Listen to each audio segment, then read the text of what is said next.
What will you do on the day fascism wins in America? Months from now, when you realize that the terrible things you always dismiss as virtual impossibilities have actually come to pass, how will you feel? When it becomes sickeningly clear that January 6, 2021 was not a final and resounding defeat of this malignant ugliness, but merely a postponement of eventual victory, will it run through your mind? Will you regret not taking it more seriously? Will you grieve the loss of the nation you dreamed we could have been? Will your heartbreak for your children and grandchildren and the terrifying future they will now inherit? Will you lament your silence, your inaction, all the time you abstained from the fight because you were too tired or too lazy, or simply because you never imagined that this was ever a remote possibility? Will you desperately pray to rewind the world and have one more chance to do and say and give all you did, not before fascism won? It will all be somewhat irrelevant, because on the day fascism does win in America, you have far fewer choices than you do right now. Your voice and your vote and your options will no longer mean what they used to mean after you watch this video. Our democracy is not guaranteed, our republic not ensured to survive. The freedoms and systems that we always saw as a given are no longer fixed promises. The sobering truth, regardless of whether you want to believe it or not, is that we are perilously close to losing many of the elemental liberties we assumed could never be taken away. The good news is that we're not quite there yet. Fascism has not fully won, which means we don't have to grieve all that we did or did not say or give or do.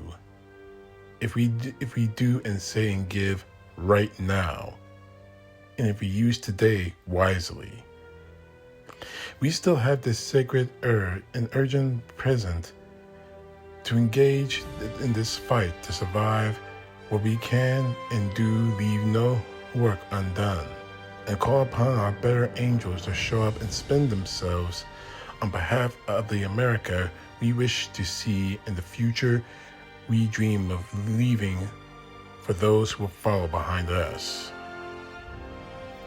America, we are in a hair's breadth away from authoritarianism, from a conservative white theocracy at the hands of a small minority of the absolute worst human beings among us.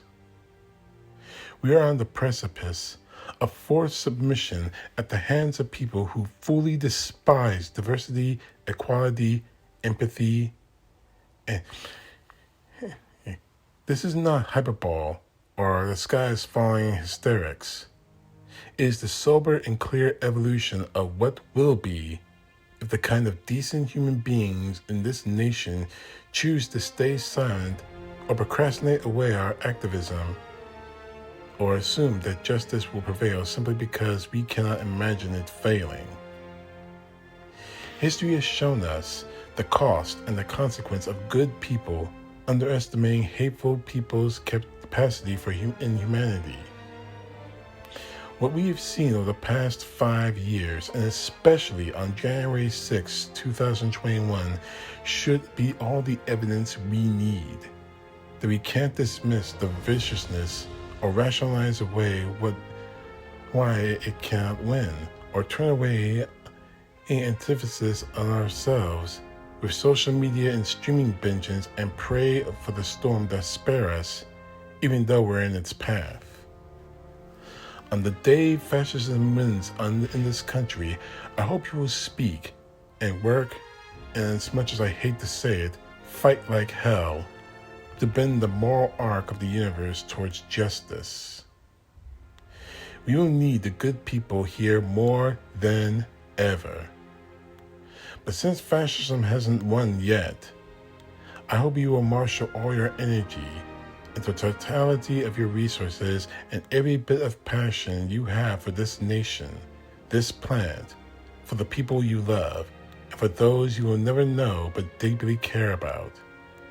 And you empty yourselves to make sure that fascism doesn't win in this country. Don't fall asleep. Don't turn away. Don't relent. Don't let someone else fight the fight for you. Don't assume decency's victory. Don't pray for it. Don't wish for it. Don't hope that fascism doesn't win. Make sure it doesn't win. It's all in your hands.